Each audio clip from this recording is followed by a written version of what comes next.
State of Arizona is investigating a Tucson home investor, and one government agency has recently told him to stop selling homes. News 4 Tucson's Matthew Schwartz has the details in this investigator's update. Why are you walking away? We want to ask you about the Attorney General lawsuit. We've been trying to talk to David Kinas for 3 years about the Attorney General's investigation of his home selling business and the numerous lawsuits against him. The Tucson real estate investor and his attorney, Scott Gibson, have declined to answer questions on camera. Gibson hid his face from our camera last June while walking outside the county courthouse. I don't want to be I told you once. Gibson had no comment last week when we called him again for this report.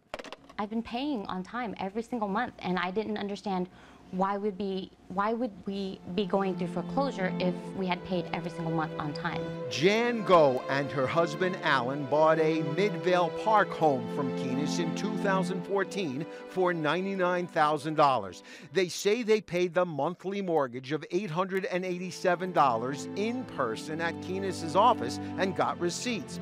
But there was a lien on the house from Chase Bank.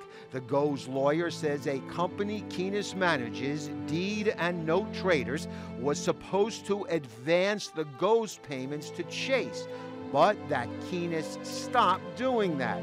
So the Go's received a notice of intent to foreclose.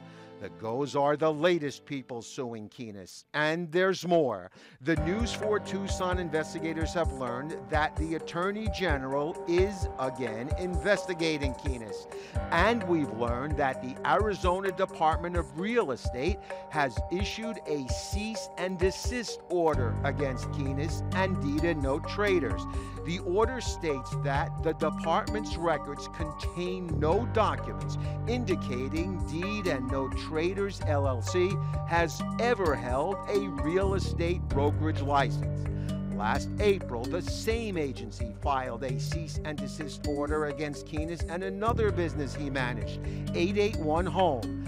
Back in 2006, Kinas was ordered by a judge to pay restitution to former clients of his foreclosure assistance business, along with $200,000 to the AG's office for the cost of that investigation. Kinas should not be in business. Anthony Young is an attorney and the executive director of Southern Arizona Legal Aid, which represents low-income residents. The agency won a fraud case against Kinas 4 years ago. The plaintiffs were awarded $5,700. Legal Aid was awarded $30,000 in legal fees. Young says Kinas has not paid either party.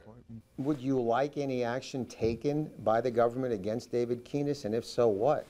Well, absolutely. His ability to operate should simply be revoked. He should be put out of business. That's why we have an attorney general in this state. There is a consumer protection division there. And they really just ought to step up and do what the citizens of this state expect our attorney general to do.